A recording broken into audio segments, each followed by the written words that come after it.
Welcome, everybody, to another edition of the Cover 2 podcast. I am Nenad.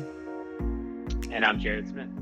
And guys, do we have a giant football show for you today? We know most of our podcasts have that big football show moniker under our Cover 2 podcast logo, but this is big. I mean, we are talking about the national championship result between Georgia and Alabama. We have a college football champion to talk about.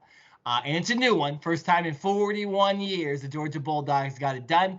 And then, of course, guys, you know what college football national championship means. That means the NFL playoffs is going on. A little different this year with it going on the next week, but we got 6 giant NFL games to talk about. We'll have another 6 next weekend, and then so on and so on. And guess what? Jared and I's teams are in it this year. So we're going to start the podcast by talking about college football. Then we will get into the NFL playoffs. And Jared and I have a fun way to start the NFL playoffs talk when we get there, and we'll explain it to you when we do. But Jared Smith, I kind of gave away the result. Georgia was a big winner on Monday night in a very interesting game. Low scoring in the first half, as low scoring as it could get, no touchdowns. And then obviously Georgia ends up winning it by 2 possessions, by 15, 33-18 over Alabama. Jared, what was your first thoughts when you found out and you saw that Georgia were the national champions over Alabama? Happy, man. I mean, like, how many times are we going to see Alabama in the national championship? Like, at a certain point, right, you either, like, die the hero or live long enough to become the villain. Isn't that, like, the whole Batman saying thing? And I really think that's where Alabama is right now. They're like the Patriots of the NFL, right? If you're a fan of those teams, if you're a fan of Alabama, a fan of the Patriots, you're stoked because for the last decade, probably 2 decades, your team has completely dominated their sport. And it's finally time, right? We've seen in the last couple of years the LSU's come out, Clemson's, and now Georgia beating their rival, right? The same conference, finally getting a turn. And, like, I mean, how fitting is it, too, that it's not just Georgia. It's Kirby Smart that has been a disciple of Nick Saban, right, his coaching staff. He was with him when they were at LSU. He was with Nick Saban when he went to the NFL, to the Miami Dolphins, then back at Alabama as the defensive coordinator before taking the head coaching job at Georgia. So, I mean, I think if you're Nick Saban, if there's anyone that you're going to lose to, it would have to be Kirby Smart and this Georgia team. And honestly, dude, one of the biggest things that I saw from this matchup was, like, not just a lot of NFL talent out on the field. There was a lot of speed. Like, these were clearly the best 2 teams in all of college football. Like, it sucks that it had to both of them be in the SEC. It would have been nice to see a little bit of parity, a team from the Big Ten, Pac-12, you know what I mean? Another team coming and kind of, like, stealing the show. But these 2 teams, Alabama and Georgia, were clearly the best 2 teams in all of college football. And you could just see by the talent that they had on the field. Like, I don't know if you recognize that at all, or if you saw the speed and just the I don't know, just like the size of even Georgia's defensive line. Those are NFL-ready dudes right now in college football games, whether it's a regular season or the playoffs. So that was the biggest thing that jumped out to me is we're going to have a lot of guys from this game that are going to be drafted in this upcoming NFL draft. Like, what do you think? Do you agree? No, I agree with you. And that was, like, the one thing I noticed, too, besides the kind of intricate details of certain plays. Like, what I remember a lot in this game was, Alabama, over the course of the year, was able to move the ball offensively, mostly through the air, at relative ease. And defenders were not able to stop receivers like Slate Bolden and Jamison Williams and all these other guys that are part of Alabama's just offensive. Mechie. Exactly. Yeah, of course, when Mechie was healthy. And so there was that. And then against Cincinnati, Alabama really got the running game going. And Robinson Jr. was able to get around the edge a lot and was able just to get around defenders. What I noticed about Georgia in this game specifically, because you expect it from Alabama, but Georgia obviously is facing that offense, was like there was a lot of times where Bryce Young would do that little beautiful pitch he has, and then all of a sudden the Georgia opponent's just tackling the guy. And you're like, where did he come from? Like every other college football game this year, that's a first down on 3rd and 4 or 2nd and 5 or 3rd and 2.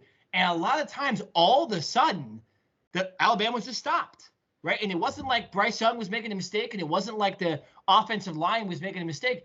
Just some defender, a linebacker, or a safety, or corner would just come up and make a clutch tackle. And it paid off because they end up, really winning this game by about a touchdown. They have the big interception return, a bad throw, so the second really bad throw from Bryce Young in that game. But it was a close game all the way up until the last 2 minutes, and that was mainly because of Georgia's defense being able to stop Alabama's offense, only allowing them to get one touchdown the whole game. So yeah, I think so. Very, very impressive. The Jordan Davises, the Wyatts, I think it's Cine, how you put Cine, the one of the guys that got interviewed after the game.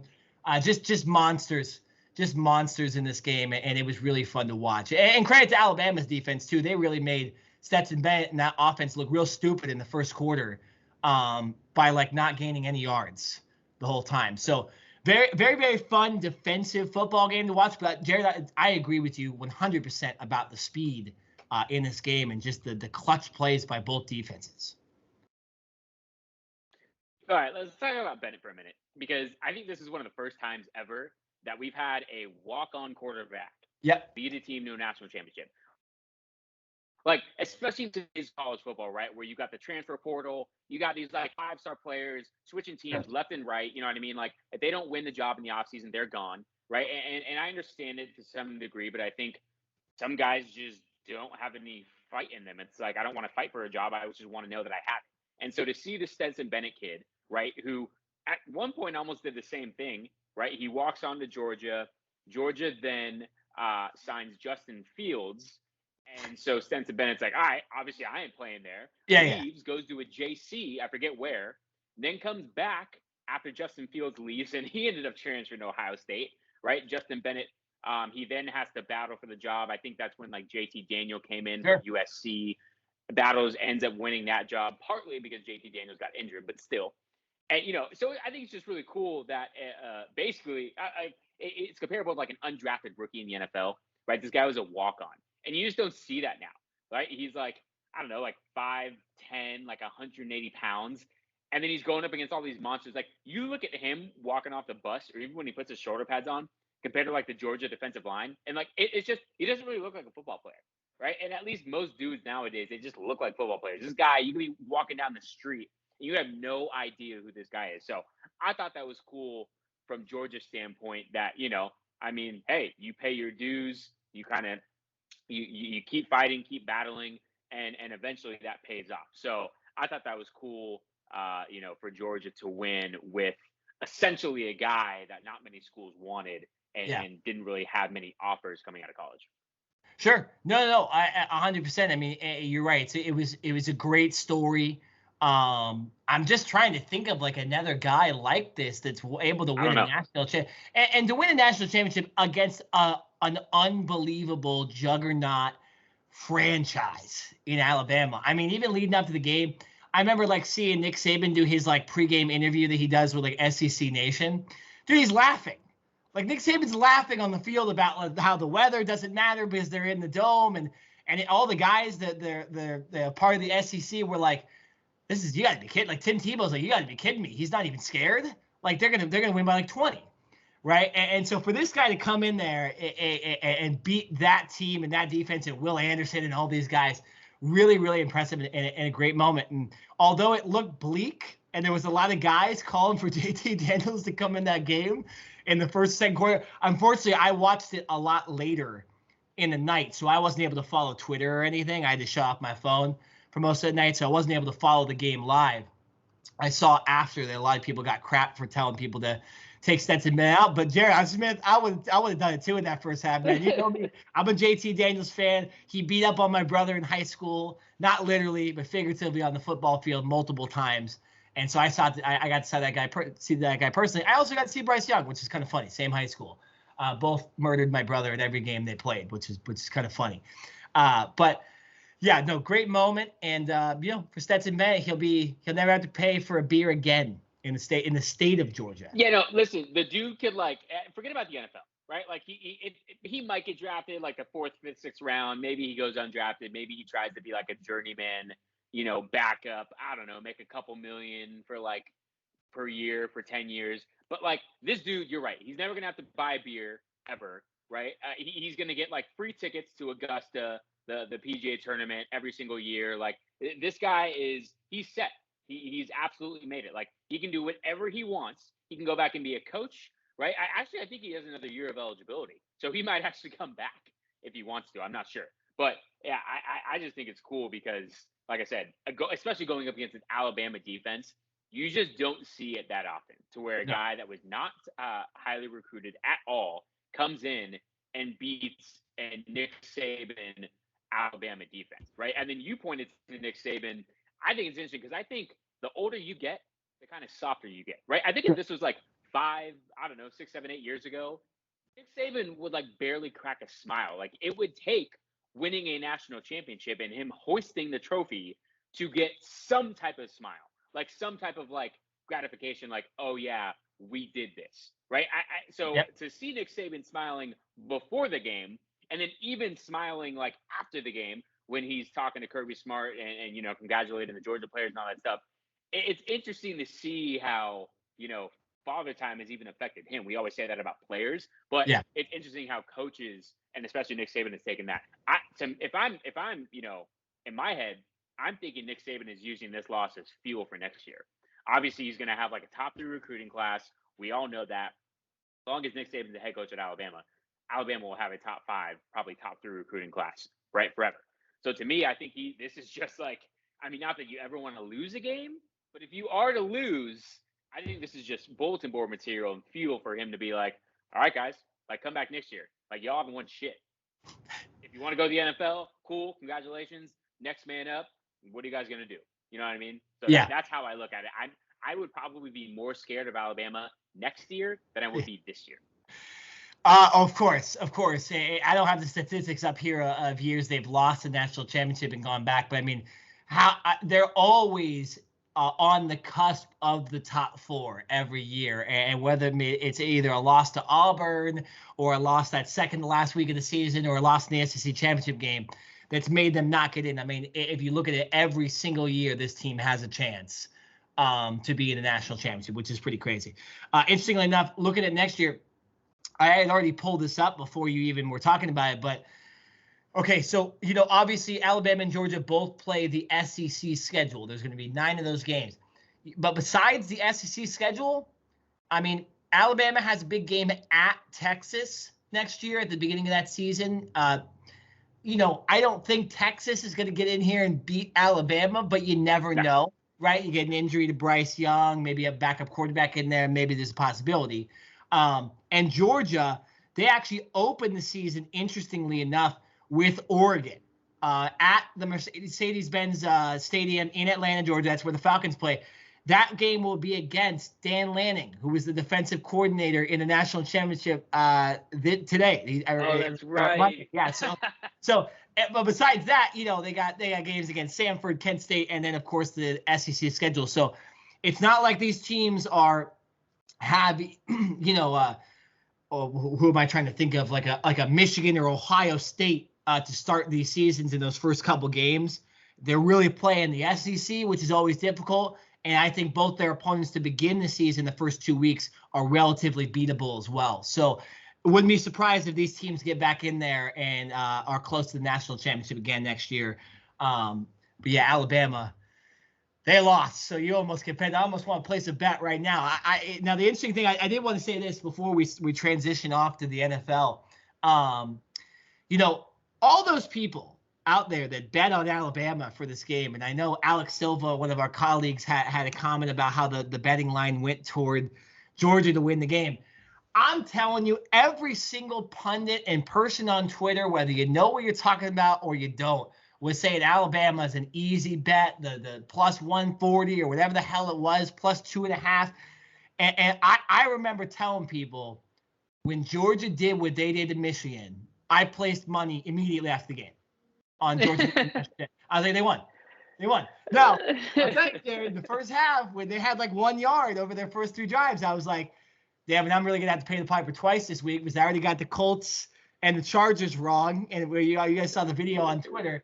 and now I'm going to get Georgia wrong. This is not good, but I have to gloat here because this is where I need to gloat, and I got it right, and I'm going to get all of my NFL picks right too, which is going to be nice this week. So just want to give it to all those people who picked Alabama, including you, Jared Smith, to win the game. I had trust. It felt different this year going into the game. I just knew Kirby Smart was going to be able to get out of that hump. He'd already been the national championship against him. Yeah, I didn't think that SEC championship game mattered, and also Alabama had lost some people going into that game as well. So there's those details too. Losing Jameson Williams during the game was pretty shitty too. I don't like to see that at all, but still think they would have won. Still think they would have won even if Jameson Williams was on that field. And I don't have to care because they won. So it doesn't matter. Look, man, look. When you hit a bet or when you make like the right call, of course you're going to be like, oh, yeah, I knew that was going to happen. So of course you're going to sit here and gloat. Listen, I don't care if Alabama loses 5 straight national championships. It's tough to bet against Nick Saban, right, and his team. He's always going to have them prepared. He's always going to have them ready. They were in the game without Mechie and without Williams, who got injured. Like, imagine if – I'm not saying that Alabama would have automatically won, but if Williams doesn't tear his ACL and if Mechie doesn't get hurt in the first championship game or in the first college football playoff game, and Bryce Young has those 2 weapons, like, it could have been a different story. Obviously, Williams after catching like a 40-yard wide open pass, right? It was a busted coverage by Georgia, but you can see what Williams brings to the table along with Mechie. So, like I said, it's just tough for me to ever bet against Nick Saban. He's been there so many times. Like, he has had a younger team, and maybe those guys just weren't as experienced. Who knows? This was obviously a lot for them to handle, and I think they're going to take that in the next year and be a lot better. But still, like I said, it's going to take a lot for me to bet against Alabama. This Georgia team, like, hindsight, is one of those teams, but there ain't too many that I'm betting over Alabama. It's just that simple. So congratulations. It's not that we bet, but you made the right call, right? I hope you made some money on it. Yep. Congratulations. But if this same scenario would happen next year, I probably still bet Alabama. I'm just saying, especially against Stetson Bennett, right? If JT Daniels or if an actual like 5-star recruit is starting for Georgia, okay, you can probably sway me. But if Stetson Bennett is going to start again, the guy that's going to own the, car dealerships in the next 5 years or so, I can't do that. I'm sorry. Well, here's the thing. I mean, Stetson Bennett is a redshirt senior, so unless there's some weird COVID rule, I think he's done with college football, which may step in JT Daniels, and we'll have to see how that guy is supposed to fare. He has not had a successful career so far in college football, so you never know for Georgia. And Bryce Young will be back. Bryce Young is only a sophomore. He is ineligible to go to the NFL. And, already the best quarterback this year. Technically, you got to expect it this year or next year again that he's going to be even better, which is very, very scary. I'm excited to watch college football next year. My brother's back playing at Yale as well. It was a fun year following college football this year. One of the best games I've seen in a while, Ohio State and Michigan earlier this year. And we got to see a non-Power 5 team in the college football playoff for the first time ever. So really, really fun year. COVID was kind of over with too. We didn't really have any COVID effects this season compared to last year, which is like every single week there was like half the games canceled. So, I'm excited about next year, and I'm gonna try to get out some of those USC games too, maybe with Lincoln Riley and possibly Caleb Williams. There's rumors that he might be transferring there, but we'll talk about that another day. Jay, we got bigger things to talk about, okay? And you know what's bigger? The national championship in college football is the NFL and the NFL playoffs, okay? So we're going to start this segment kind of interestingly. It's going to be super biased towards one side. And so what I mean by that is Jared and I are going to start this NFL segment by talking about each other's games. But it's only going to be the opposite person. So Jared's going to talk about the Cardinals and Rams, and I'm going to talk about Cowboys and 49ers. And so I will start with Cowboys 49ers. Jared cannot say anything. Maybe just facial expressions. He has to try to hold it in, but he cannot respond. And Jared, you will then, once I'm done with my position and my opinion on what will happen at that game, you will just talk about the Cardinals and Rams. And then at the end of the Cardinals and Rams, we will then debate each other and probably try to punch each other through the screens. Okay? So, because I have a feeling this is going to be a fun way to get – this is going to be interesting the way we pick these games. Because, guys, come on. each other, we're picking our own teams to win. Okay, so it's let's see what we each think. So we will start with Cowboys and 49ers, then we will go to Cardinals Rams. We will then move to the last NFC playoff game, that is Tampa Bay and the Eagles, and then we'll head to the AFC in chronological order of when those games are going to be played. So I got Cowboys and 49ers, a classic matchup that a lot of us didn't expect. I'll say one thing about Week 18 in the NFL. Although it was disappointing for me because my Cardinals kind of blew it against the Seahawks, and I actually had a chance to win the NFC West. It was very interesting to see how the seeding ended up. And Jared and I were both dead wrong on what we thought the seeding was. We ended up getting Rams and Cardinals at 4-5, Cowboys, 49ers. That we did not think at all those matchups might happen. But I think maybe we got the best matchups, realistically. We got top-seeded Tampa, who realistically probably is the best team besides the Packers, on paper, heading in, defending champs Tom Brady, and they get the easiest matchup. And then both our teams get a pretty difficult matchup. And then the AFC craziness on Sunday Night Football, and we'll get to that in a second.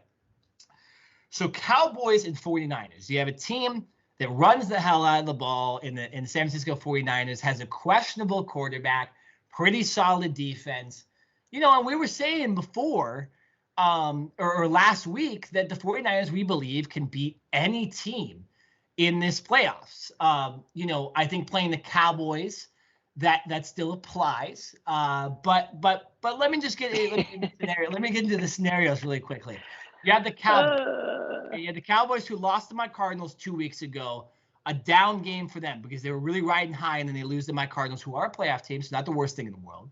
And then they go play the Eagles, and the Eagles didn't play anybody, but the Cowboys put a 50-burger up for the second time in 3 weeks, which is really, really impressive, and show what that offense can do. And most of the defenders weren't playing in that game either, so no comment on anything the Eagles did because the Cowboys weren't playing their full roster either. And the 49ers get a big win against the Rams. So you're looking at two teams going in positive. I think the 49ers a lot more positive than the Cowboys, only because they went from a team a lot of people didn't think would make the playoffs to now being a team a lot of people think is going to win a game in the playoffs. So I'm looking at it, Jared, and I do this a lot with my playoff predictions. Okay. Who's got the better quarterback? Okay. Who's got the better quarterback? This is an easy question. Dak Prescott. Okay. I do not trust Jimmy G. He was very, very clutch at the end of that game and in overtime, to be honest. A lot more clutch than I've seen him. But that's not going to make me pick the San Francisco 49ers. If they can get the running game going in a playoff game, maybe not the Super Bowl, maybe not 3 games in where there's more tape, right? They can win this game 100%, and that defense is good enough to stop the Cowboys' offense. The Cowboys can score against the San Francisco 49ers, okay? Their defense is much improved from last year and much improved from the beginning of the season.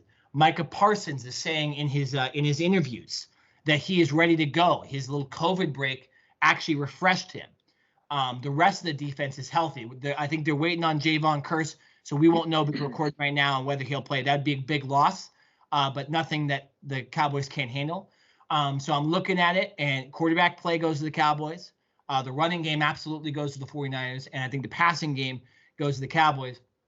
And overall defense, I think, is relatively the same, maybe a little edge to the 49ers. Jerry, I got you Dallas Cowboys winning this game, but within single digits and probably within a possession. This is going to be a close game. The 49ers will tick time off the clock. It is in Dallas, but I don't think that scares many people nowadays. So I got the Cowboys winning this game 27-20 over the San Francisco 49ers. Jimmy G will not be enough. And I see Dak Prescott kneeling at the end of this game. And the Cowboys getting that running game going a little bit in this game because I think they have to in order to win. So I got Cowboys 27-20, too much offensive firepower. The quarterback is significantly better. The defense is on par. It might be better than the 49ers. I got my Cowboys, or excuse me, not my Cowboys, Jared's Cowboys winning the first playoff game of their playoff season. I do just want to say before I get into your Cardinals and Rams, are you wearing like blue right now? Because that it looks like a No. Cowboys blue, and it looks Well, good on you, man. here's You the might thing. want to try it. It looks Sure. good. I'm wearing. Here's what it is. It's the teepee. I don't know if you guys can see this. It's kind of dark. I got bad light and I couldn't find my ring lights today. I have teepee Mexican food, Phoenix, Arizona. So I'm representing Arizona. It's a very famous restaurant. It's just a hole in the wall Mexican place with a big teepee on top of the restaurant. It's not world famous, but it's pretty famous place. I've met famous people inside there. George W. Bush, while he was president, actually went there, and many Cardinals have visited there in the past. So I decided to. I didn't have any Cardinal stuff clean because I'm washing it all to watch the game on Monday. Right, I haven't got my laundry in place. So I said, you know what? I'll represent Phoenix, Arizona, in my favorite restaurant, a place where Cardinals have gone before, to represent TB. And then of course I got my Yale Bulldogs hat. Because, shout out Yale Bulldogs, best college football team ever. They have the most national championships ever. Okay, so yeah, the blue is not intentional because obviously the Cardinals play a blue team as well. But Jared, I can respect it. I'm picking the Cowboys to win. So there you go. I just had to say it looks good, and because we can't see what it actually is, I'm going to take that as it is Cowboys gear, and people can make their own assumptions. This is what let's get I into really this like right Rams. here. That's what I really like. And you just screwed up the whole segment. So that was nice. That was actually you're pretty fair in your assessments, and I actually like how you kind of broke it down. Who's got the better quarterback? So I'm actually going to do the same thing. I'm just going to take it a step further. So I'm going to break this game down into who has the better coaching staff, who has the better quarterback, and then offense and defense. Right. So Jared, I'll tell you this. Can I interrupt you real quick before you start? I could have done that with the 49ers and the Cowboys, but I think both teams' coaching staff suck. So I didn't do that for both. I think Kyle Shanahan. That's fair. Kyle Shanahan is hella overrated. The offensive coordinator for that team looks like he's 20 years old. The DC is not Robert Saleh anymore, so who cares? And obviously, I think we've ripped on the Cowboys. Ryan. Well, it doesn't matter. It doesn't matter. You're right. Not that bad. But the Cowboys staff, no comment. so go ahead and then. Well, actually, no. We'll wait. I'll wait. But I gotta get into this Cardinals stuff in here. All right. So listen, this is a divisional matchup in the playoffs, right? Which is like what you want to see, what people live for. It's one thing to have the playoffs. It's a whole other thing to have a divisional opponent, a team that you've already played twice, right? I believe it was they split the series 1-1. The Cardinals won in LA, and then the Rams won in Arizona. So both of these teams familiar with playing on the road. I'll say this, right, to start with the coaching staffs. I would have to give it to the Rams, and that is mainly because of Sean McVay. Not that I don't like Cliff Kingsbury. I think that he is actually overachieved with the expectations that were set for him, especially coming out of Texas Tech and what he's done in his first couple of seasons with the Cardinals. So I think that they have done a lot better than many of us thought. But still, Sean McVay, just like the consistency and what he does year in and year out with his Rams team, I think we have to give that to them right now. Also, on a quick side note, I think Sean McVay can use like that kind of, what do you call it? The word I'm looking for, like the motivation of coming into the postseason on a high, more so, a little bit more so than the Cardinals. Even though both of these teams are coming off of losses, I think the Rams, just to me, they seem to have been playing a little bit better than the Cardinals have. Also, a quick note that I just looked up right now. The Rams are bringing back Eric Weddle. Eric Weddle supposedly is coming out of retirement to play in the postseason with the Rams. I guess their starting safety, Jordan Fuller, I believe it is, had an ankle injury, and he's out. He's going to have surgery. They're also like banged up at corner spot as well. So, I don't really know what that means. Eric Weddle obviously hasn't played all year long. He was already long in the tooth when he retired this past offseason. But Jalen Ramsey seems to like it because he already tweeted out, "That's my guy. I can't wait to play with him and get him on the field again." So we'll see if that means anything. I mean, I would say maybe he's a coach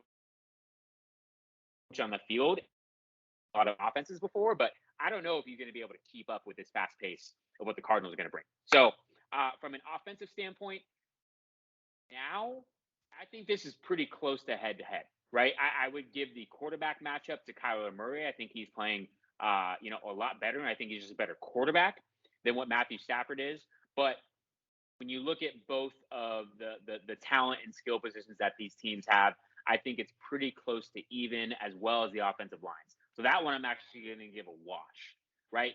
Defense, close to a wash too. I don't mean to sound boring, but these teams are pretty evenly matched. Like, there's a reason why they were 1-1. They split their series this year, right? You look at the Rams, and they probably have more star talent. When you got Jalen Ramsey, you got Aaron Donald, you got Von Miller on the edge. Those are three legit superstars, like perennial All Pros, dudes that you can build a defense around, right?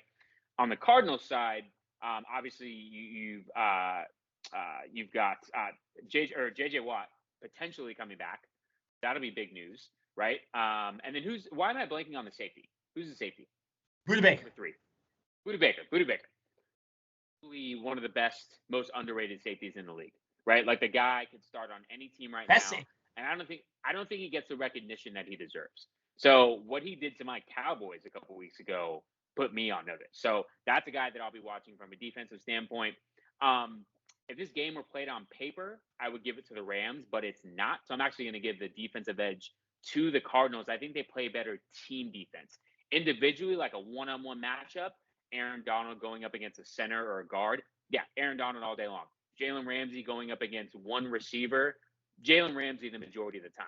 The Cardinals, as a defensive whole, I'm actually going to give them the edge. So to me, this is somewhat of a coin flip.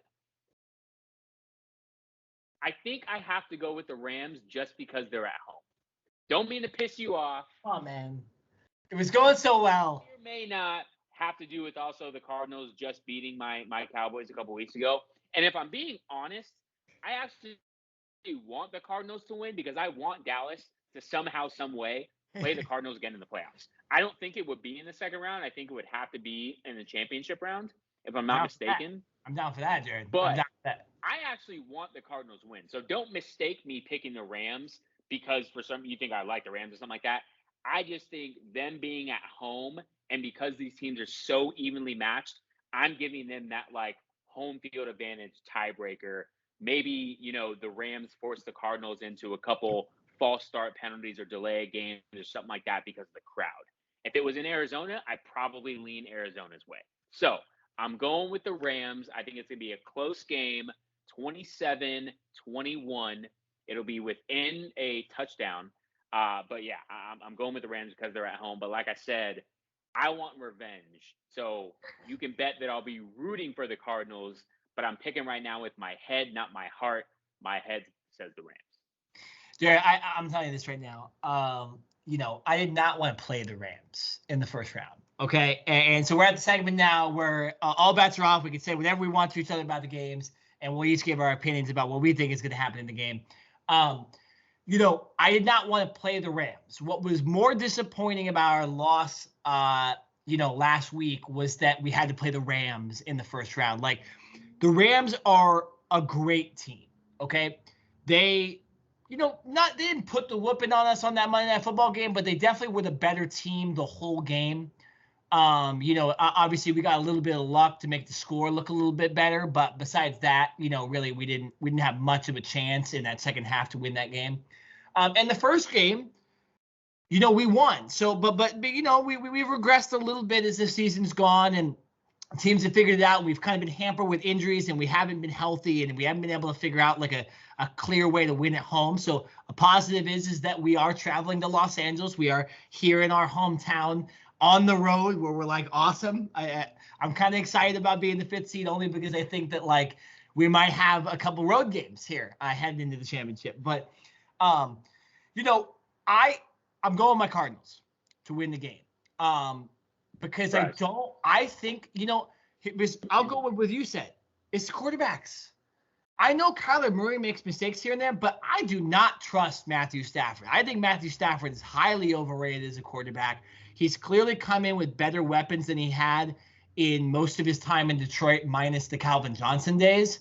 And everybody thought he was kind of a quarterback, a real stud, a true Pro Bowl quarterback. Yeah, maybe a couple years he was, but I think overall the guy's a little overrated. Okay, he's come in and a lot of the reasons that the Rams have sucked this year is clearly because of him. He's made terrible throws in big games. He hasn't played well. I remember that those brutal losses to the Tennessee Titans, brutal loss to us earlier this season, and they lost to the 49ers not once but 2 times this year, both embarrassing. We beat the 49ers twice, by the way, Jared Smith. So, going at that. So I'm going to go with my Cardinals. I agree with you. I think the defenses are very similar. I think we have a better offensive line, realistically. And I think offensive weapons, they're close. I would give it to the Rams because Cooper Kupp is playing like the best receiver I've ever seen in my life this year. So I think nobody on our team is even close to him at this point, especially with DeAndre Hopkins not playing Monday. So I'm going to go with my Cardinals. I think Kyler Murray, like Cliff Kingsbury said today, is going to play the best game of his life. I think he's going to ball out in SoFi like he did week 3 or whatever it was when we played them. And I got my Cardinals winning close one. I am not going to say that they're going to blow out the Los Angeles Rams in Los Angeles in the playoffs. But I see Matthew Stafford showing his true colors and us getting another big win on the road and most likely heading to Tampa Bay for week 2. So week 2 of the NFL playoffs. So I got my Cardinals winning. Jared, I respect your analysis, but come on. You said everything but the Cardinals were going to win. So I got to disagree with you. Cardinals I already told you. If I was picking with my heart, I want Dallas to beat the living crap out of them and get some revenge. Listen, I don't really credit the NFL too much, but I'm actually going to give the NFL some credit because I think putting the Rams and the Cardinals on Monday Night Football was probably the smart thing to do from a rating standpoint. Now, obviously, if Dallas is playing on Monday Night Football, they probably get more ratings than both the Rams and the Cardinals combined. But it's okay. Dallas is in that 1:30 slot on Sunday, which is actually, other than Monday Night Football, the most the most watched time slot in all of the NFL. So I'm happy that Dallas is playing in that 1:30 slot. But yeah, no, good for the NFL for putting that game there. And then obviously you've got the Eagles and the Bucks that are playing like Sunday morning at 10. Who really cares? I think everyone knows that the Buccaneers are going to beat them. Yeah. The Eagles. But we've seen crazier things this year, right? We just saw the Colts lose to Jacksonville. Oh my God. We've seen some weird, crazy games this year. The Saints went into Tampa Bay and blanked them, right? So I guess you never know. And especially with the Tampa Bay, they are dealing with some injuries. Chris Godwin obviously out for the year. No more Antonio Brown. Mike Evans isn't really 100%. Ronald Jones didn't practice today. So actually, maybe I should take those words and walk back a little bit. I don't think the Eagles really have much of a chance because Tom Brady's, as long as Tom Brady's still playing for the Bucs, he's going to be able to do his thing. But getting off topic a little bit, I basically just wanted to say I think the NFL did a good job with their time slot in putting these games kind of in the right spots where they rightfully deserve. So the only really thing I got to say about Cowboys and 49ers from your analysis is, yeah, you're exactly right. The Cowboys will win this game. The coaching staffs, the one thing I did have to say is I think Dallas clearly has the better coaching staff. Maybe not the head coach. I would probably take Kyle Shanahan over Mike McCarthy. But from a coordinator standpoint, Dan Quinn has done a tremendous job this year, turning this defense from absolute trash last year to a top 10 defense and leading the NFL in takeaways. So I think he deserves a lot of credit there. Kellen Moore, even though he has had some blunders as far as like, why are you calling that play in this certain situation? I think overall, because he's so young and I think he's relatable to the players out there on the field, I think that's what makes him so attractive, especially with him getting some head coaching interviews coming up in the coming weeks, and whenever their season ends. So I would give a slight edge of the entire coaching staff to Dallas. And realistically for Dallas, it's this simple. You can contain the 49ers running game and force Jimmy Garoppolo to throw the football, you're going to win, right? The 49ers, what do they want to do? They want to jump out to a lead. They want to run the ball, control the clock, control possession. That is when they are at their absolute best, when they are a train running down the tracks, running downhill. When they have to play from behind with a lead, with a deficit, right? When they can't sit there and run the ball every 4 or 5 plays or something like that, when they have to trust Jimmy G to drop back and throw the football 35 to 40 times a game, that is a recipe for disaster. You pointed it out this last Week 18 game against the Rams, where he actually showed some major flashes at the end of the first half and at the end of overtime to help the 49ers win. That was a fluke. That ain't happening again. Not against Dallas, not against Trayvon Diggs, not against Micah Parsons. It's not happening at all. So I trust that Javon Curse will be back. I think he'll be back tomorrow. He was on COVID protocol. But he's the guy with the green dot on the back of his head that's making the calls to the defense. So he is really important to Dallas coming back. But simply put, Dallas will and should win this game. I don't want to say convincingly because the 49ers are no pushover, but Dallas should win this game by at least a touchdown. Well, yeah, I mean, I got the same prediction. Like I said, I don't trust Jimmy G. I know the guy's gotten to a Super Bowl, so that's why I say it's possible for them to win. You know, they can just run the ball down your guys' throats.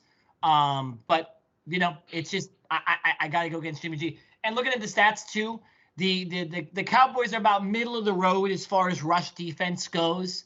You know, what's interesting, actually, is when you look at the 49ers. Let me get to their stats. They have a top 10 rushing defense. So the Cowboys already, I think, are a little hampered there. Like they just don't know. They don't know how to run sometimes, and whether that's play calling or whatever. And then when you actually look at passing wise, they're also a top 10 passing defense. So like I said, I still think the Cowboys have a solid defense. I would give a tiny edge to the 49ers. Statistically, they do have a major edge. I do think the Cowboys' schedule might have been a little bit easier this year potentially. But you know, it was you know, it's going to be interesting if the 49ers can get to Dak like we did, and you guys choose not to run. Immediately, I'm going to be live betting 49ers to win. Like if I can see it in the first half, I'm going to be like, I don't care about Jimmy G anymore. This is not going well coaching wise, you know. So it's going to be a really, really interesting game, and I'm glad I'm not playing in this game because I just like, you know, I'm glad we get that Monday game because Jared, I can enjoy 2 days worth of playoffs and not care, right? It was like you watching your game on Saturday last week and then not having to care about all the Sunday stuff. So I'm glad our slots, and you obviously get a whole Saturday and, you know, Sunday morning to start getting liquored up a little bit before that Cowboys 49ers game. But yeah, talk about ratings. Holy hell, we got the all bandwagon teams, you know, at 1:30 on Sunday. And that's not you, Jared. I know that's not you. You have your reasons why you follow the Cowboys, and it's not biased. But there are other idiots that in the 90s chose to cheer on the 49ers and Cowboys. Yeah, all right. Well, so, Jared, you kind of gave away your opinion a little bit. I just wanted you to extend it. Give your full prediction for the Buccaneers and Eagles, because that's the game we're transitioning this year. Yeah, no, I didn't mean to dip into that. It kind of just led after I was trying to give the NFL a little bit of, you know, appreciation, but I can't give them too much. It almost makes me feel bad when I do that. Sure. So I had to just transition into something. And the first thing, I looked down at my computer, and the first thing I saw was Eagles and Bucs. So, yeah, like I said, the Buccaneers are dealing with some injuries right now, but to me, they're just clearly the better team. And as long as Tom Brady is still suiting up and he's starting under center for the Buccaneers, there's no way I'm going against them, especially when they're playing the Eagles, right? The Eagles will get Jalen Hurts back. Miles Sanders, I think he practiced on a limited basis, so he's kind of a question mark as to whether he's going to play or not. But there's no one on this Eagles team from an offensive standpoint that really scares me. Right? Like Devontae Smith, he's a nice rookie receiver, but he's no, you know, Jamar Chase. He's no Justin Jefferson from last year. He's no CeeDee Lamb from last year when they were rookies. So if I'm the Buccaneers, I'm going into this game and saying we should actually dominate the Eagles. Like this should be a double-digit win. It should not be close. I mean, the Eagles, it's the playoffs, so they're going to be up for this game, and maybe in the first half it's somewhat close. But in the second half, I fully expect the Buccaneers to pull away. This should be a 15 to 17 point win. Tom Brady should be sitting with 5 minutes left in the fourth quarter. He shouldn't be playing in this game. I also don't have any respect for the Eagles because they play in the Cowboys division. So I would love to just see them get their asses whipped completely. And yeah, this should be an easy win for the Buccaneers. Not that hard. Yeah, well, so it's interesting with this game. You know, the Buccaneers, they've had an interesting season. And that's not even talking about the Antonio Brown stuff that happened 2 weeks ago, which is the ultimate interest ever in any team, right? Just craziness. And it still goes along, right? AB one day is apologizing and the next day talking mad shit on some random podcast that nobody cares about sports-wise. So, you know, it's just crazy. But they've had a lot of injury issues. They've had a lot of weird losses. I remember that game against Washington where they just looked awful the whole game.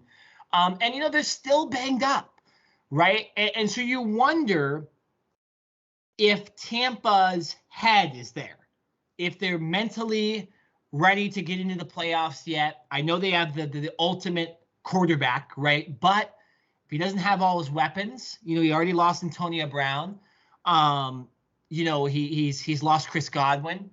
The running back situation isn't the best. And so, and the defense isn't perfect either. They're a little banged up as well. So this is definitely not the same as like Tampa last year or even Tampa at the beginning of the season, right? This team is definitely endured a lot, and you wonder if that all comes down and collapses this Sunday, potentially, finally, on this team.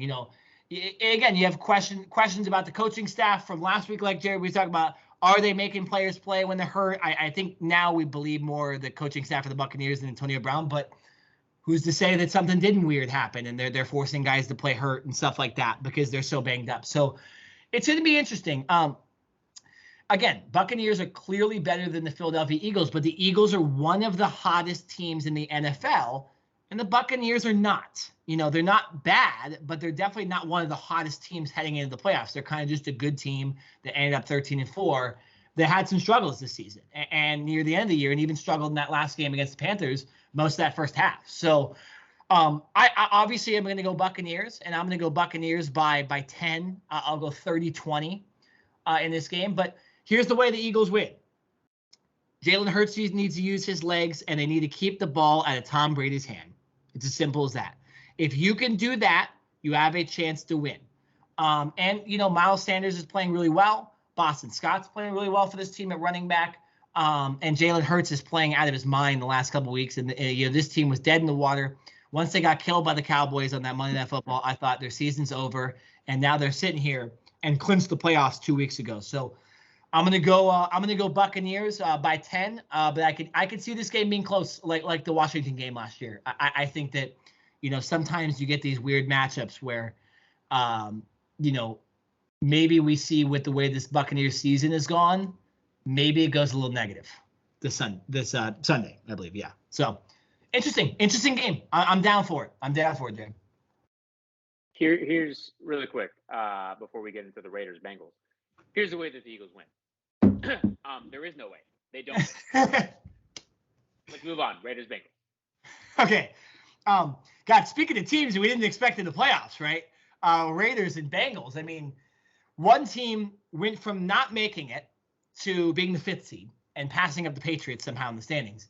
And the other team somehow won the AFC North, and we didn't even expect them to get 3rd place in the AFC North this year. So very, very interesting matchup here in the AFC. Jerry, I always love these NFL playoff games. It's two teams we didn't expect, and they're playing each other, which means one of them is going to advance to the second round. So we get to see Derek Carr in the playoffs, right? We get to see Joe Burrow in the playoffs. God, I mean, what a year it's been for the Raiders. Talk about negativity. The only team that's had more negativity around them is maybe the Buccaneers. But the Raiders are 50 feet of crap, and then everybody else as far as, heartbreak, screwiness, just craziness going on this season, new head coach, players going to jail, all this stuff. And then you got the Bengals, everything's gone right? And they've surprised everybody. So very, very interesting game. Excuse me, I'm talking too much. But, when I look at the two teams, right, the Bengals seem to have a better overall roster, but the Raiders seem to have the determination to win. They just play more gritty. It's a hard one to pick. You got Joe Mixon versus Josh Jacobs. You got Derek Carr versus Joe Burrow. Derek Carr, I would say Joe Burrow at this point, I would say is the better quarterback, but Derek Carr is so long in the tooth and has dealt with so much in his career that I think they're on an even playing. I think when you look at the defenses, probably the Bengals is better. Coaching staff is an interesting one too. I don't really know where to go with that, right? Because I have no idea what to think about the Raiders coaching staff because it's not the one they had at the beginning of the season. And the Bengals, Zach Taylor, it's kind of like Cliff Kingsbury, right? We didn't expect them to have this type of year, offensive juggernaut coach. and now like the whole team's played well. So this is a tough one. I'm gonna say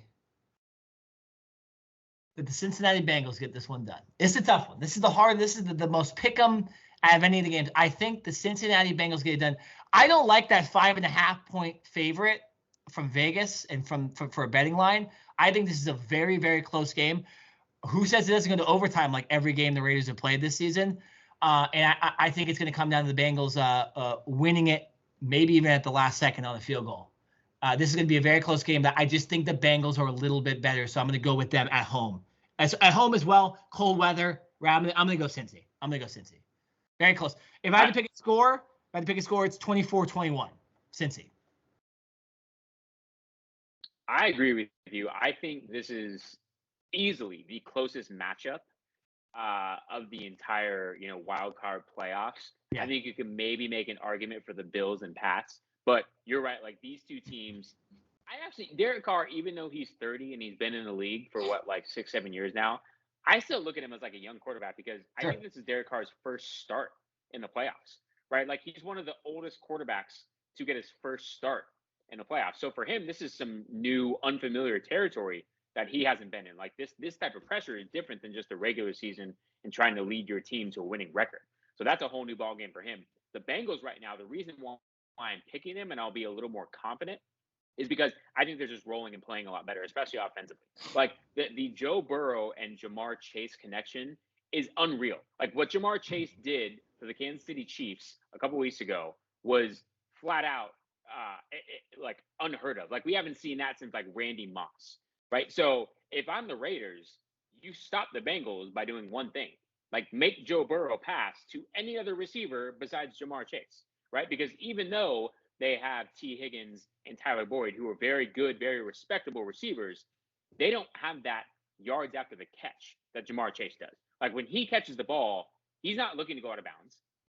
Once he gets ahead of steam, you're not catching him. So to me, this is about big plays from the Bengals, which I think they're going to get because that Raiders defense is susceptible to giving up big plays, right? I like Max Crosby on that defensive line, and I think they do some things well, but I think Joe Burrow in this offense he's going to get the ball out of his hands quick. He's going to find his playmakers, especially Jamar Chase, and he's going to let them do their thing.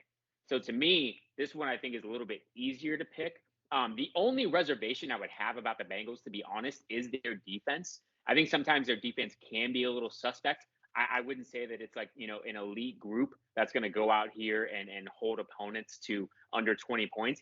I can see the Raiders scoring some points in this game. So I think this is going to be a little more high scoring. I'm seeing 33-26.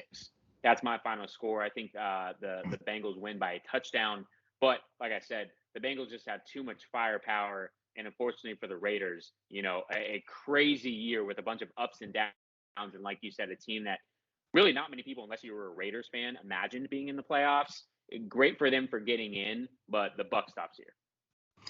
Yeah, no, again, it's awesome they're in the playoffs. Jared, one thing I wanted to correct you on, there was in 2016, Derek Carr made the playoffs but got smoked by Deshaun Watson and the Houston Texans in their first playoff game.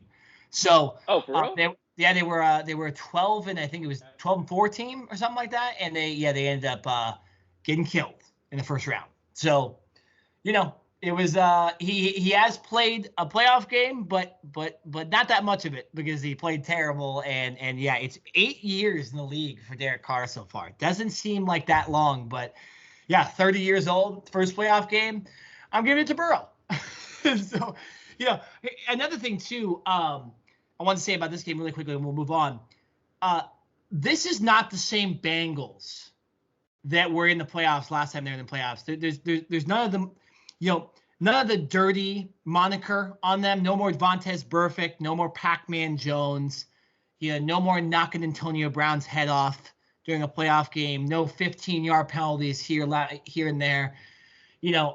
So I liked what Dak Taylor's done with this organization. It's a clean team. And I think it's a team you can root for. And it's going to be fun to have either of these teams, because they're both great stories, advance into the second round.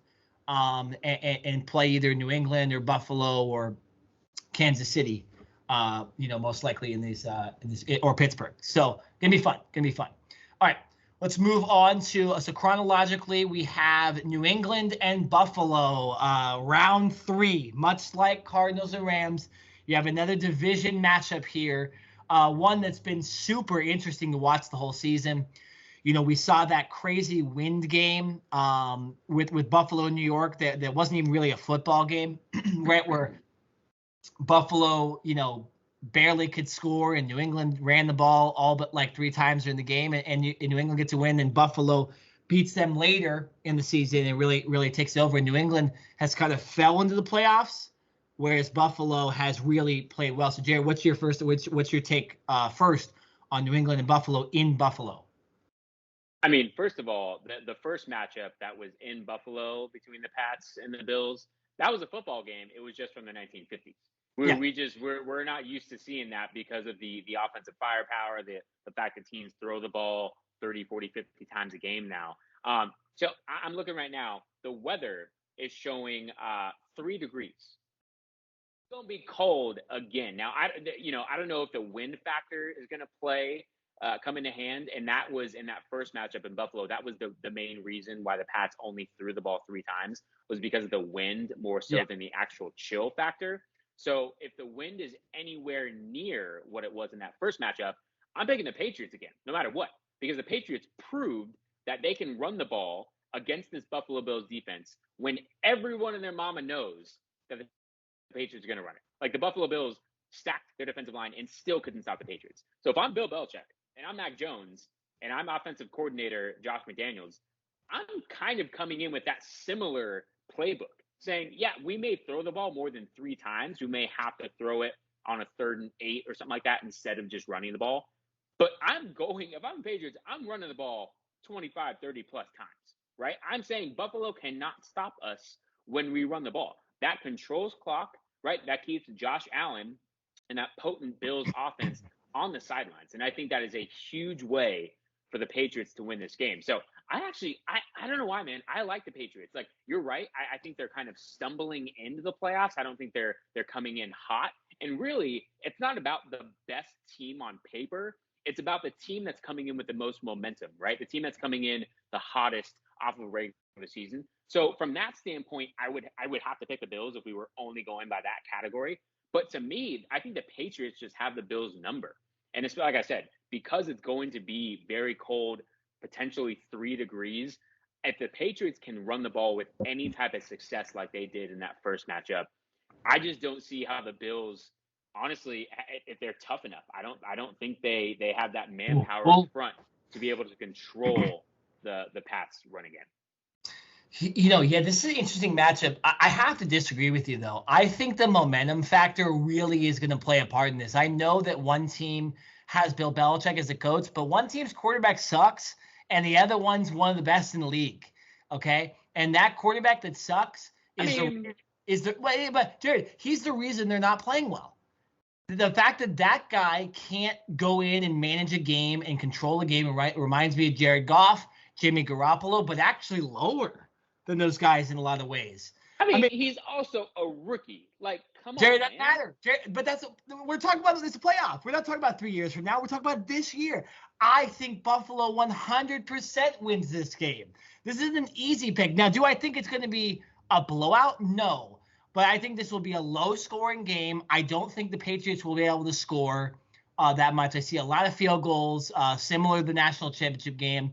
The over-under is 44. I would see it getting really close to that, but I would pick it under. The average score they're picking is about 24 to 20, 23 to 19 for this game. That's why it's Buffalo -4. I see it pretty close. I'm going to go 19-17 Buffalo. Really low scoring, couple touchdowns here and there, maybe just one touchdown from Buffalo in this game. I think Buffalo finds a way to get it done. I think Josh Allen is the reason. I think quarterbacks here are absolutely the reason why one team is better. I'm not going to say, the Bill Belichick's getting blown out, but I absolutely think the Buffalo Bills are winning this game. Absolutely. All right. Well, listen, we're going to have to put some money on this game or something, because I'm of the opposite mindset. I agree with you. I think it's going to be low scoring. I would actually take that under, because my score is Patriots 20, Bills 17. So okay. I'll take that under action with you. But I just, like I said, I don't see the Bills making enough plays. I see the Patriots controlling the clock and not letting the Bills get into rhythm, right? When they're playing well, it's because they've been able to control the clock themselves. Josh Allen is able to not only throw the ball well, but use his legs. Josh Allen is a leading rusher for this Bills team, right? It's not Devin Singletary. It's not Zach Moss. It's not Matt Breida. It's Josh Allen. So if you can keep him on the sidelines and make him have to throw the ball, to be like, all right, man, like, I get you want to use your legs, but when you run and use your legs, that's taking time off the clock. We need you to throw the ball down the field. I think that could potentially hurt them in some ways for as good as Josh Allen is as a quarterback. So to me, I think this is the Patriots controlling this game. Bill Belichick, the mastermind, like I said, slowing this game down. And I think the Patriots walk out of Buffalo with a dub. Yeah, we disagree. We disagree 100% in this game. So we'll have to maybe that and the Rams and Cardinals, and we'll figure it out. We'll figure out what to do. But very, very interesting stuff. All right, so last game of the weekend slate before obviously Rams and Cardinals. It's nice that Sunday night game is going to be not the last game of the playoffs. Is Steelers and Chiefs. The Steelers with the strangest way ever getting into the playoffs. They had to rely on the, I'm going to say it, dumbass Chargers calling a timeout and finding, Jared, like you predicted, a new way to lose. They found a new way. It's insane. They do it every year, man. It's insane. It makes me laugh every time because it's just insane. I can't believe that still happened. But, so the Raiders walk-off field goal gets the Steelers in the playoffs. Big Ben is still alive, barely, physically and actually football-wise, right? The guy can't bend down. Happy to be playing in this game. I think he is. Because I think his mindset was like, all right, man, like, I had my last home game. We beat the Browns, and then we get my final regular season game in Baltimore, another rival. Like, I think Big Ben was literally ready to pack it in. Like, he had his bag, ready to go into his office or wherever, his locker room, and collect all of his stuff and walk out of there, and ready to go into the Hall of Fame. I don't know if Big Ben was really expecting to have to go on the road again and play in another game, let alone a playoff game. Yeah, no, and I'm trying to find the quote because it's kind of funny. Big Ben says long odds versus Kansas City, so let's have fun. Like this is, and here's the odds, guys. This is what Vegas thinks is going to happen in this game. They have the Chiefs as a 12.5-point favorite, so 2 touchdowns to potentially beat the Steelers. Now, I'm going to take that. I'm going to take the plus Steelers. I think the Chiefs are definitely not as good as they've been the last couple of years. So to say they're going to blow out a playoff team is, and say what you want about the Steelers, but they are in the playoff. To say that the Chiefs are all of a sudden going to blow out a playoff team when literally the whole year they haven't blown out anybody and they've lost big games left and right all year. There's no way I'm thinking the Chiefs are blowing out the Steelers here. The Chiefs just blew out the Steelers 2 weeks ago. Doesn't matter. It doesn't matter. Action. I'll take that 12.5. Okay. Again, we disagree. Well, Jared, but here's the thing, though. They're playing each other again. They have tape. What always happens? The team that lost pretty bad the first time, Alabama, Georgia. They come back and they play a little bit better. Jared, I'm not saying the Chiefs are losing this game because it's the Steelers, right? And if it was the Raiders too, I probably would pick the Chiefs as well, right? But I'll say this. I think the Steelers are covering the plus 12.5. It could be 12, right? It could be 12 points, but they're going to cover. I think, this is my guarantee, this is the last playoff game the Chiefs win this season. I don't think they go any further than this round. I think it was good for them to win that, get that second seed and not drop down to 3 and have to play the New England Patriots. That would be a lot different. I'd probably be betting Patriots realistically because the Chiefs just pissed me off. I think Jackson Mahomes is bad juju dancing on the sideline is gonna really mess up the Chiefs later on in the playoffs. I think Patrick Mahomes' head is really. I don't think he likes his family too much right now. We might have a little Aaron Rodgers situation after the season with that family, man. It's the most annoying thing I've ever seen on social media besides Juju Smith-Schuster. But I got the Steelers losing this They'll put in a great effort, and we'll see kind of classic Big Ben in this game. But nah, I got the Chiefs. They have just so much of a better roster that I'll go with the Chiefs. Final score, I'm going to go 31-24. Chiefs. Steelers have a chance at the end. I think they legit will have a Big Ben drive, and he'll make a mistake, get sacked, something like that, and they'll lose. But I think it's a close one. They hit the over. And they hit the points. So maybe bet both. Maybe do a little parlay. But Chiefs, 31-24. 30-14.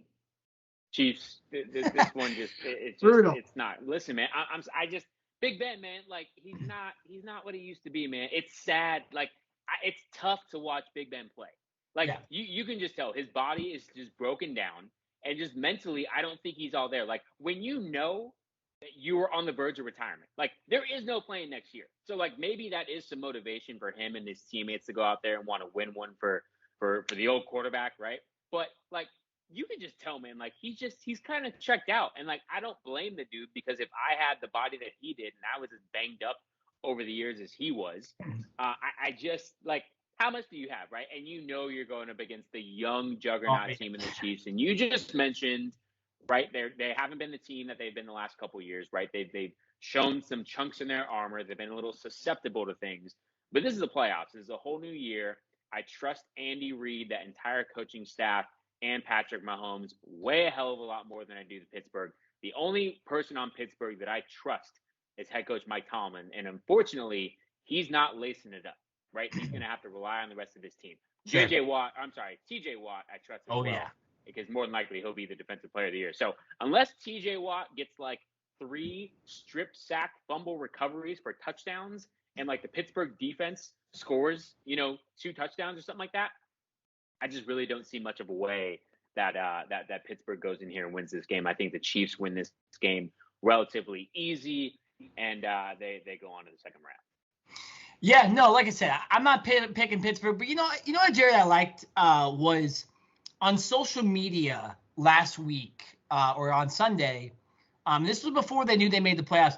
I loved that Mike Tomlin was involved in the team celebration. He was dancing on like, we don't see a lot of that from Mike Tomlin. So maybe he's having a little bit more fun. He's kind of in a effort attitude. He's like, you know what, I'm going to come up with the best game plan ever, because this is the last time I'm ever going to have Big Ben for a game. So screw it. Maybe the let's have fun is, maybe the Pittsburgh Steelers know how to beat the Chiefs, and they're going to surprise all of us, and we're going to have the biggest upset ever in playoff history, right? So I don't know.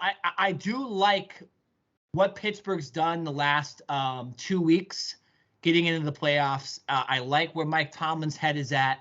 And, after I think once they saw the Chiefs beat the crap out of them, they were like, oh, we need to figure this out, because Big Ben's career's done if we don't figure it out. And so now they get a rematch of the Chiefs, and rematches are always a little bit better. Going to be fun. The only bad thing about the playoffs this year, or the only bad thing about the playoffs this week, is that we don't get to see the return of Derrick Henry, and we don't get to see Aaron Rodgers play. That's the only thing. They're on their byes. Clearly the 2 best teams, I think, in the NFL, Tennessee and Green Bay. But boy, Derrick Henry being activated off injury reserve, Jared, I don't want to play them. I do not want to play them. So, that's one of these other teams. Knock them off. If the Cardinals can get to the Super Bowl this year, please do not play Tennessee Titans. I don't want, especially with our rushing defense, man. But you guys already beat them week 1 of the season. You're not confident you can do it again? No, because I think they've gotten better. So, no, I'm just saying I don't want to. I'm not saying we wouldn't win. I'm just saying I don't want to. Like, out of all the teams, I'd rather play Pittsburgh. I'll play Green Bay because we played them this year. We were really close to winning. We were 1 play away, right? We beaten the Cowboys. We haven't seen Tom Brady and the Buccaneers, but I'm confident. And every other NFC team can kind of kiss my ass, right? I think we'll beat them. And the rest of the AFC teams, I think, Chiefs are not the same. Pittsburgh sucks. Las Vegas sucks. New England's quarterback sucks. Buffalo's a little scary, but obviously they've had some questionable games. So, and the Bengals are new. So really, besides the Green Bay Packers, I do not want to play Tennessee. They're number 1 team.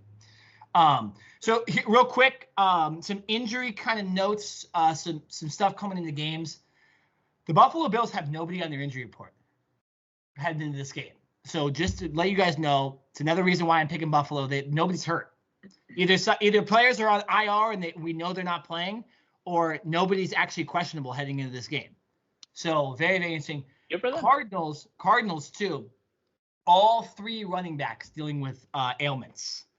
So, and no DeAndre Hopkins for the Cardinals, absolutely on Monday. And J.J. Watt is going to test things in practice, but he is off injured reserve. So he needs to play by the next round. When we get to the second round, if he doesn't play in that game, he can't play for the rest of the season. So just little notes there on some interesting injury reports for 2 teams in this playoffs. Cardinals, they could have all 3 of their running backs, including Jonathan Ward, playing in this game. Chase Edmonds, James Conner, who could be running back of the year, right, besides Jonathan Taylor. Or they could be going in with maybe 1, maybe missing 2, right? Like, it's interesting. And then Buffalo, completely healthy. So, very interesting stuff. Jared, I'm excited about these playoffs. I'm so excited for Saturday, Sunday, and Monday. And I know our teams are going to get it done, and we're going to meet in the NFC Championship game this year, and it's going to be. That's all I need. It's going to be great. That's all I need, because that game will be in Dallas again, and we're about to break Kyler Murray's streak of winning at AT&T. That's all I got to say. But sure. I want that revenge game. I don't care when it happens, if it's divisional round, championship round. I don't care. Listen, you and I are going to that game if that happens. I will find a way. We will be going to Dallas. That game won't be in Arizona, no matter what. If it's Dallas and the Cardinals, that game will be in Dallas because they have the upper hand. But we will be flying to Dallas. You will get to check out the best stadium in all of football, and you will get to check out your Cardinals lose in person, which you have already seen. Right. Oh, unnecessary shot. I've only seen the Cardinals win a couple times in that stadium. I'm almost bad luck. I probably shouldn't be going into State Farm Stadium anymore. Only when we're bad. Yeah, no, the 2 times I've gone to Dallas, they've lost as well. So I might just need to keep my ass at home. Yeah, we got to pick up. Well, hey, there you go. So we go to the game. Someone's streak is breaking. You can't tie. So I've literally seen a tie in the NFL before too. But yeah, all right. So guys, this is it for the playoffs. It all starts Saturday at 1:30, Bengals and Raiders, and it finishes off Monday night with the Cardinals and Rams again on Monday. What a weekend it's going to be. What a weekend it's going to be. Follow our social media. We're going to be all over it. Yeah, that's all I have to say. We're done with this podcast. We'll be back next week talking about who the hell won and who the hell's advancing and who lost and if Big Ben's career is over. And if I'm crying on the podcast, you know why, right? We'll probably get together Tuesday, Wednesday, something like that. And then, again, after this weekend, another 6 games next weekend, too. So very, very fun stuff. But for this Cover 2 podcast, it is done. I am Nick Nenad. I am Jared Smith. Go Cardinals, and we'll see you next week.